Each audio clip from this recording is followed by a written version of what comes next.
Jadi kalau kita tidur pagi, itu bukan hanya meningkatkan risiko sakit diabetes, tapi penyakit-penyakit yang lain.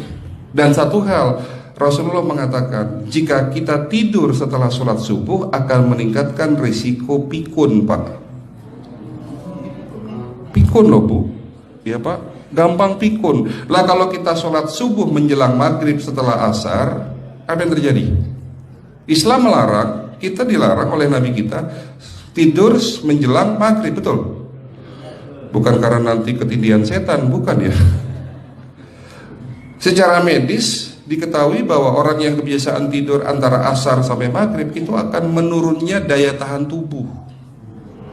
Jadi gampang sakit infeksi, Pak, kalau Bapak tidur menjelang maghrib. Kalau sekali lagi setelah sholat subuh gampang pikun, aliran darah ke otak itu tersumbat, ya, jadi stroke penyakitnya. Tapi kalau tidur setelah asar sebelum maghrib, itu daya tahan tubuh kita akan menurun. Jadi gitu ya jawabannya, Bu. Justru ini yang paling penting, materi terakhir ini 6 langkah praktis.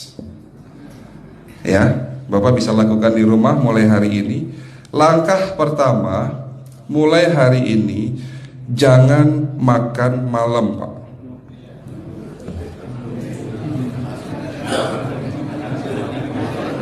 Ya, ala bisa karena biasa. Memang awalnya sulit, yang sudah kebiasaan makan malam itu sulit. Alasannya nanti nggak bisa tidur, Dok, betul ya? Nanti perutnya kembung, mual dan sebagainya. Itu karena kebiasaan. Dulu pun saya begitu. Tapi kalau sekali-sekali boleh, Pak. Misalnya diundang hajatan gitu, tetangga ada yang kawinan hajatan, ya enggak apa-apa, menghargai itu makan malam. Tapi sekali-sekali itu. Tapi kalau tiap hari ini yang enggak boleh, betul ya, Pak? Jangan makan berlebihan dan jangan makan malam. Makan sate boleh nggak, Pak? Boleh, siapa bilang nggak boleh? Sate itu, Bapak tahu daging kambing. Daging kambing, daging domba adalah makanan sehat, tidak berkolesterol. Yang kolesterol itu lemaknya, Pak. Tapi kalau Bapak makan daging murni, dagingnya tok, ya sehat, Pak. Yang nggak boleh itu santannya. Jadi makan gulai itu jangan, kalau gulai, sate aja udah. Ya, ataupun dibuat apalah, dibuat empal. Ya. Oke, itu yang pertama. Yang kedua, tolong catat. Jangan tidur larut malam, Pak. Batasan tidur jam berapa, Pak? Jam 11 paling telat. Harus sudah tidur. Kenapa? Apa penjelasan medisnya? Orang yang tidur di atas jam 11 akan terganggu fungsi livernya, Pak. Dimana liver kita ini fungsinya banyak. Ya, ada 500 fungsi liver loh, Pak. Fungsi jantung ada berapa, Pak? Fungsi jantung 1. Fungsi jantung tugasnya untuk mompa darah. Fungsi ginjal ada berapa? 2. Absorpsi dan filtrasi. Fungsi liver 500 fungsi. Jadi organ yang paling berat dalam tubuh kita kerjanya adalah liver. Liver akan rusak manakala kalau kita tidur di atas jam 11 malam. Berarti 500 fungsi liver bisa rusak, Pak. Ini salah satu penyebab diabetes. Bukan hanya kerusakan pankreas, tapi rusaknya liver bisa jadi penyakit diabetes, Pak. Jadi kalau sakit diabetes itu, yang terganggu itu sebetulnya bukan hanya pankreasnya, livernya pun rusak, ususnya pun rusak. Makanya dalam pengobatan diabetes di klinik kami, itu bukan hanya ngobatin pankreas, tapi 3 organ penting ini saya obati: usus, liver, dan pankreas. Kebanyakan kenapa?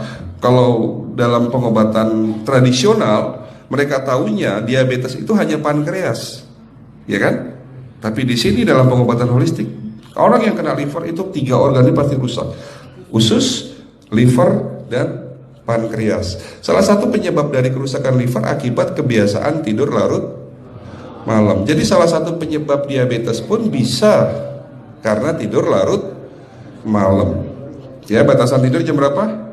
Sekali lagi, jam 11 harus sudah tidur pulas. Jadi jam 10, setengah 11 paling lambat kita harus tidur pulas. Nanti setelah jam 1 boleh bangun. Yang penting jam 11 sampai jam 1 ini harus tidur pulas. Jadi kalau Bapak mau sholat tahajud jam 2, setengah 3 ya monggo. Ya. Oke, itu yang kedua. Yang ketiga, air putih Pak dijaga 2 liter sehari. Bagaimana cara minumnya yang baik? Rasulullah sudah ngajarin kita ada 6 sunnah. Harus duduk, pakai tangan kanan, seteguk demi seteguk, membaca basmalah di saat minum, diakhiri dengan alhamdulillah, kan begitu. Ya, pagi hari minum 1 gelas bangun tidur sebelum sholat subuh. Setelah sholat subuh boleh teh, tapi juga dibilas dengan 1 gelas air putih. Sebelum mandi nanti Pak, minum air hangat. Kalau Bapak mandinya pakai air dingin boleh, tapi sebelum mandi minum air hangat, biar tubuh kita ini jangan terlalu dingin di saat kita kena air dingin. Sampai maghrib pastikan 2 liter sudah masuk dalam tubuh kita. Malam mau tidur, tolong perhatikan Ibu ya, malam mau tidur jangan banyak-banyak minum. Nggak boleh minum malam itu segelas sampai 2 gelas mau tidur. Cukup seteguk 2 teguk saja. Karena kalau sampai kita minum mau tidur 1 gelas besar, ginjalnya malah rusak Pak. Ya. Oke, itu yang ketiga. Yang keempat, puasa. Lakukan puasa secara rutin, insya Allah kita sehat. Nah, untuk penjelasan atau materi puasa, nanti bisa hubungin staf saya. Nanti di bulan Ramadan tahun ini, kalau memang masih ada slot 1 sampai hari ke-20, saya bisa mengisi manasik kesehatan yang berkaitan dengan manfaat puasa untuk kesehatan. Insya Allah kalau memang masih ada slot waktunya, karena kita di bulan Ramadan hanya 20 hari kita mengisi manasik. Ya. Oke, itu yang keempat. Langkah keempat. Langkah 1, 2, 3, 4. Langkah kelima. Nah, sebelum saya menjawab yang kelima, saya ingin membacakan sebuah sabda Rasulullah. Rasulullah bersabda, di dalam tubuhmu ada segumpal daging. Jika segumpal daging itu sakit, akan sakitlah seluruh tubuhmu. Dan jika segumpal daging itu rusak, akan rusaklah seluruh tubuhmu. Apa itu segumpal daging? Segumpal daging itu adalah hati. Tapi ternyata yang dimaksud Rasulullah itu bukan liver Pak. Yang dimaksud Rasulullah adalah hati kita, roh kita, jiwa kita, perasaan kita. Kalau hati kita rusak, kita banyak penyakit hati, iri, dengki, sombong, takabur dan sebagainya. Penyakit fisik akan muncul dalam tubuh kita. Ya, tidak ada orang stres itu sehat, betul tidak Pak? Tidak ada orang yang suka marah-marah itu sehat, betul tidak? Bahkan Rasulullah mengajar senyum adalah ibadah. Senangkan orang lain, permudah urusan orang lain, insya Allah kita sehat. Ya. Jadi itu langkah ke-5. Langkah 1 sampai langkah ke-5 sifatnya individual. Bapak bisa lakukan sendiri di rumah. Tapi langkah ke-6 ini butuh bantuan pihak dokter atau rumah sakit. Kira-kira langkah ke-6 apa Pak? Lakukan pemeriksaan sebelum sakit. Jadi periksa itu jangan nunggu sakit baru periksa. Jangan seperti kayak Bu Ustazah tadi, diajak periksa, jawabannya takut ketahuan penyakitnya. Setelah stroke baru datang ke klinik untuk minta diperiksa. Kalau sudah stroke susah nggak nyembuhinnya Pak? Kata kayak beliau nih, sudah 2 tahun tidak sembuh-sembuh karena sudah terlanjur stroke. Tapi kalau beliau melakukan general check up, mohon maaf ya Pak, kalau beliau melakukan general check up rutin, insya Allah tidak akan kena stroke, karena sebelum stroke sudah diobati dulu. Karena stroke ini bisa kita lihat dalam scanning dengan alat yang saya punya, insya Allah kelihatan ini. Oh ini sudah mulai ada tanda-tanda mau penyumbatan, buru-buru diobati. Memang takut Pak, tapi pesan saya jangan takut.